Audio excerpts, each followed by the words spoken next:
Hai guys, bersama Derby. Ini pembahasan yang terbaru, soalnya korupsi, mega korupsi lah ya. Soalnya 193 triliun dalam 1 tahun. Dan korupsinya berlangsung selama 5 tahun. Berarti kurang lebih hampir 1.000 triliun korupsinya guys. Dari versi Pitra Eri, ini ahli otomotif, kita akan dijelaskan kenapa oplosan pertamax ini berbahaya untuk mobil-mobil. Kita bahas langsung dari dia reaksinya. Ya pemirsa, terkait dengan kasus dugaan korupsi ini pasti juga akan berdampak kepada kendaraan Anda karena ini menyasar terkait dengan BBM, begitu ya. Pak Fitra, kalau kita melihat bahwa jika memang benar ini yang digunakan tidak sesuai dengan apa yang kita beli. Misalnya saja ini kita inginnya membeli Pertamax tetapi yang dimasukkan ke dalam kendaraan kita adalah Pertalite maupun jika ini adanya oplosan. Apa yang akan terjadi dengan kendaraan kita? Oke, ini jika benar ya, Oke. karena kan itu nanti peradilan yang akan memutuskan. Mantap, Om Jika Pitra. benar bahwa bensin yang kita beli di bawah kualifikasi minimal yang dipersyaratkan oleh mobil kita, maka pasti akan ada hal buruk yang terjadi. Mobil itu macam-macam. Kalau mobil teknologi modern, dia sudah dilengkapi dengan knocking sensor, yang dia bisa memperlambat waktu pengapian kalau mendeteksi bensinnya itu oktannya lebih rendah. Untuk menghindari gejala detonasi awal alias knocking. Kritik-kritik yang sering kita dengar. Kalau di mobil baru dengan knock sensor yang masih bisa mengatasi kekurangan oktan itu, yang akan terjadi adalah tenaga berkurang, konsumsi bahan bakar bertambah. Nah, tapi kita harus ingat dalam bahan bakar itu oktan itu hanya salah satu properties. Ada properties yang lain, ada densitas, ada viskositas, ada nilai kalornya berapa, ada aditifnya, ada deterjennya di situ. Nah, kalau misalnya ternyata yang masuk ke mesin kita tidak sesuai dengan persyaratan minimal dari mobil, itu bisa terjadi kerusakan dalam jangka pendek maupun jangka panjang. Misalnya filter bensin menjadi semakin kotor. Kalau misalnya mobil dijanjikan bensinnya Euro 4, ternyata yang masuk bukan Euro 4, itu catalytic converter kita bisa tersumbat. Dan yang paling bahaya adalah kalau kita memasukkan bensin yang di bawah standar oktan minimal yang dipersyaratkan oleh mobil itu dan mobil itu tidak memiliki knocking sensor, misalnya mobil yang keluaran tua gitu ya, bisa terjadi ngelitik. Ngelitik itu detonasi awal. Piston masih bergerak ke atas yang semestinya bensin itu belum meledak, dia sudah meledak duluan karena oktannya terlalu rendah. Itu bisa menimbulkan kerusakan mesin baik secara perlahan maupun secara langsung. Dan kadang-kadang biaya perbaikannya itu tidak murah. Oke. Jadi kerugian juga ya untuk masyarakat ya. Selain kerugian negara yang sempat tadi sudah kita sebutkan. Saya mau tanya ke Pak Hendra. Pak Hendra, mungkin ada yang mau ditanyakan kepada narasumber-narasumber kita di sini, mungkin terkait dengan keluhan, ataupun mungkin mau konsultasi nih, kendaraannya selama 5 tahun pengguna Pertamax, mungkin ada yang dirasakan, atau seperti apa, silakan Pak Hendra. Ya, jadi ini kan saya ingin mendahului ini, spekulasi dan asumsi ini kan sudah kemana-mana ya.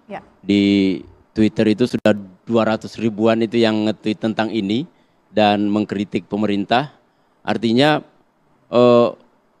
kepercayaan masyarakat itu terus menurun terhadap pemerintah. Jadi yang ingin saya tanyakan, terserah siapa yang bisa menjawab itu. Kira-kira secara teknis, secara kebijakan, kira-kira bagaimana mengembalikan trust itu? Karena kalau dari penjelasan Bapak tadi yang mengatakan bahwa kita harus mengumumkan bahwa kita sudah melakukan pemeriksaan. Masalahnya adalah proses hukum terus berjalan dan masyarakat lebih cenderung percaya dengan hukum, kejaksaan, peradilan. Jadi ketika ini terbukti nanti di pengadilan, ini akan lebih hancur lagi. Jadi sangat sulit untuk dihentikan kritik masyarakat ini. Baik. Tepuk tangan sebenarnya itu buat Prabowo, buat Kejaksaan Agung. Kenapa guys? Ini kayak agak riskan sebenarnya. Kenapa aku bilang riskan? Karena baru aja kemarin diresmikan Danantara. Dan sementara Pertamina ini masuk dalam Danantara, yaitu BUMN yang akan dimanfaatkan untuk pengembangan dalam hal investasi. Dan agak ngerinya adalah ini kan mengenai kepercayaan ya. Dan antara aja kepercayaan masyarakat tuh masih belum terlalu 100%.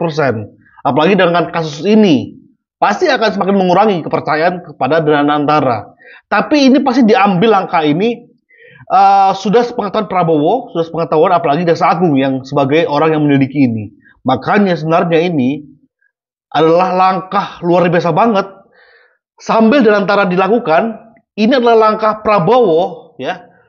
Gue nggak peduli sama yang lo ngomongin. Lo permasalahan kan masalah ini kan, masalah orang-orang profesional kan, atau orang-orang yang dari partai politik yang memimpin itu. Ini buktinya apa ini? Ini orang-orang profesional kebanyakan. Apa? Korupsi kan?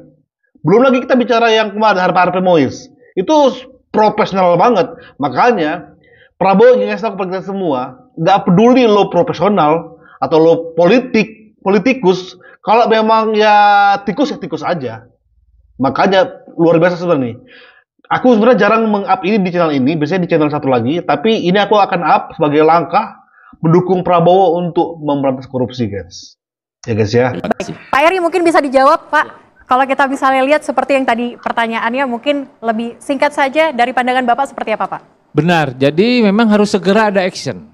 Ya, quick respon dari Pertamina, dari pemerintah. Ya, harusnya Fitra Eri ini langsung diajak bicara oleh Pertamina, langsung ngomong ke masyarakat karena beliau punya follower jutaan. Ya. Semua karena ini kan adanya di medsos, mainnya di medsos. Jadi ada above the line, ada below the line. Jadi yang below the line ini di SPBU pasang spanduk-spanduk, ada sosialisasi, libatkan masyarakat. Libatkan aparat penegak hukum, sosialisasi di seluruh kabupaten kota, khususnya Jabotabek nih. Jabotabek ini ada 700 SPBU. Segera lakukan sosialisasi bersama para influencer ini untuk tujuannya menenangkan masyarakat bahwa oplosnya itu salah kaprah gitu. Oplos dengan blending kan beda nih. Kalau blending itu resmi, kalau oplos kan kesannya itu kan manipulatif gitu. Oke, Mas Fitra gimana? Siap, bersedia mungkin? Hari ini saya dihubungi Pertamina untuk bilang bahwa bukan bensin oplosan. Saya sendiri tidak berani karena saya tidak tahu faktanya seperti apa. Saya masyarakat biasa, saya konsumen. Saya dengar dari Kejaksaan Agung ada oplosan. Kebetulan saya dengar pendapat di DPR tidak ada oplosan. Mana yang benar? Jadi kalaupun Pertamina mau mengembalikan kepercayaan, menurut saya yang dilakukan harus komunikasi publik yang tepat. Tidak harus melalui influencer. Oke, mungkin ada yang mau ditambahkan, Mas Abra, silakan. Jadi nggak harus melalui influencer, maksudnya nggak harus melalui saya. Ini kayak ngelempar bola api ke Fitra Eri sebenarnya ini. Jadi kesannya bahwa dia buzzer. Biar kena saja menurut aku ya. Ini berlangsung semua proses hukumnya ini guys ya. Jadi saya ingin menyambung tadi sampaikan Pak Eri bahwa justru ini mestinya tidak hanya Pertamina yang terkesan defense untuk menjelaskan bahwa memang tidak terjadi pengoplosan, tidak terjadi penyimpangan dalam pengolahan produk tersebut. Justru ini saya pikir peran pemerintah dan DPR mendorong pemerintah dalam hal ini adalah Kementerian SDM dan Kementerian BUMN. Jadi kan sudah ada tadi mekanisme pengawasan auditnya dilakukan oleh BPH Migas dan juga Ditjen Migas. Nah, jadi dari sampling uji sampel ke beberapa depo maupun SPBU itu dilakukan, kemudian dipublikasikan dan hasil itulah saya pikir bisa menjadi salah satu cara masyarakat percaya bahwa produk yang mereka beli itu memang sesuai dengan spesifikasi, dan DPR di sini saya pikir punya peran itu untuk mengawal agar dilakukan audit secara cepat tadi. Jadi tidak cukup hanya dengan statement verbal bahwa ini sudah sesuai dengan spesifikasi, perlu ada bukti dari hasil uji lab tadi dan disampaikan. Nah, ini untuk konteks yang sekarang. Nah, konteks yang dulu gimana? Mungkin ya nanti di persidangan pasti akan disampaikan oleh masing-masing pihak bukti-bukti. Tetapi saya juga mendorong juga bagi otoritas dalam hal ini adalah Dirjen Migas dan juga BPH Migas untuk menyampaikan hasil audit ataupun uji lab di tahun-tahun ketika itu seperti apa. Itu juga akan menjadi penguat juga ataupun mengembalikan kepercayaan publik bahwa BBM yang mereka konsumsi selama ini, baik sekarang maupun yang dulu itu memang sudah sesuai dengan spesifikasi. Audit harus dilakukan dan DPR bagaimana nih kesiapannya? Ya, pertama saya kira begini, tadi kita bicara komunikasi. Saya setuju komunikasi harus dilakukan, Pertamina harus melakukan komunikasi oleh person of authority. Jadi seorang memiliki otoritas. Apakah selama ini kita melihat dari Pertamina itu ada direksinya, hadir di situ memberikan penjelasan, keterangan, menenangkan masyarakat, tidak kan jubir yang bicara. Jadi saya kira perlu ada betul-betul ya pimpinan tertinggi Pertamina, karena ini kan membawa keresahan di masyarakat. Dan ini keresahan ini saya kira memang cepat sekali merembetnya karena berita di media sosial juga sangat gencar ya keluarnya.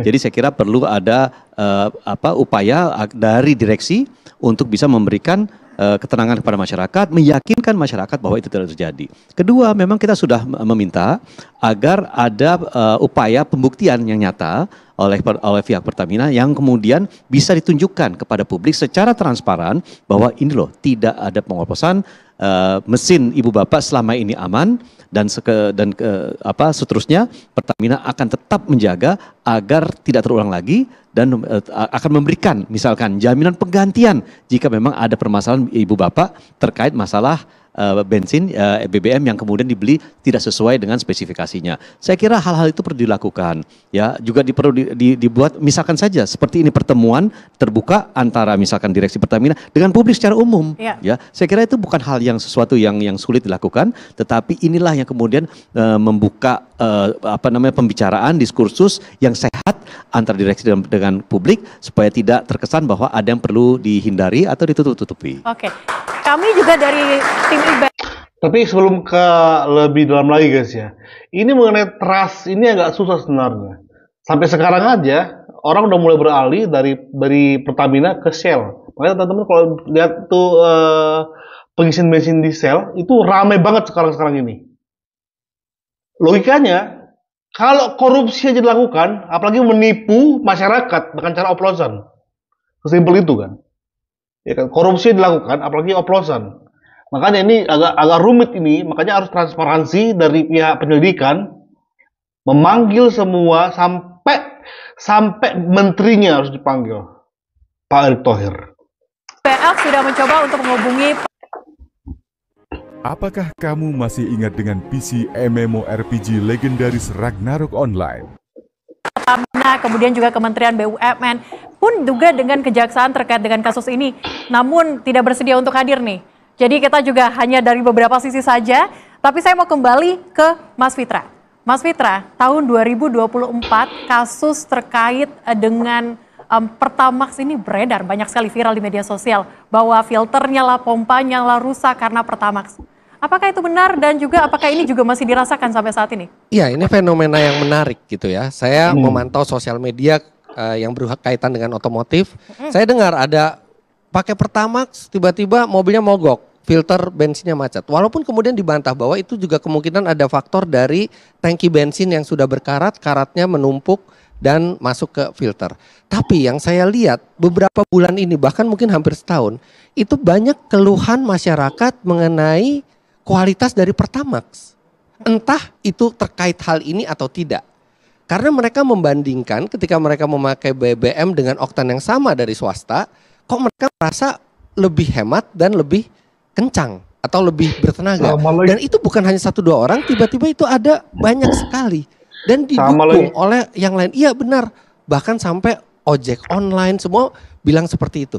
Tiba-tiba ada masalah ini, jadi seolah-olah itu nyambung buat masyarakat. Makanya penting sekali kalau ingin masyarakat itu percaya kembali ke Pertamina, komunikasi yang dilakukan Pertamina tidak boleh defensif, harus benar-benar humble, terbuka, rendah hati, transparan, dan juga harus dilakukan dengan memperhatikan keluhan-keluhan publik gitu ya.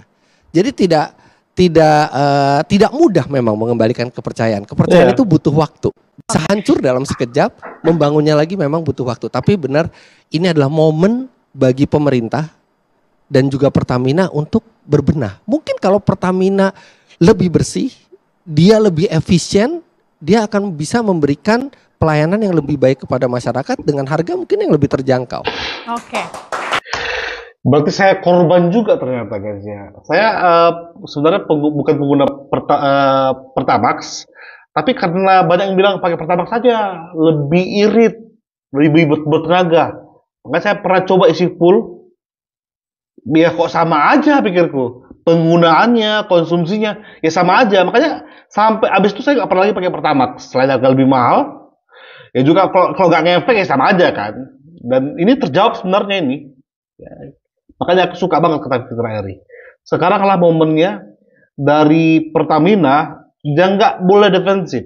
Kalau memang terjadi kasus itu, jangan ditutupi. Karena kalau ditutupi, ini sama aja akan membuat ini menjadi bola liar lagi. Bahkan menjadi bom waktu. Kalau sekonyong-konyong terbukti bahwa adanya oplosan. Kita akan terus kawal nih guys. Ini adalah langkah luar biasa banget. Kalau kasus Timah nggak tahu kenapa kurang terlalu hype. Tapi ini bersentuhan langsung dengan masyarakat. Dengan adanya oplosan ini. Kita akan terus kawal. Thank you. Bye-bye.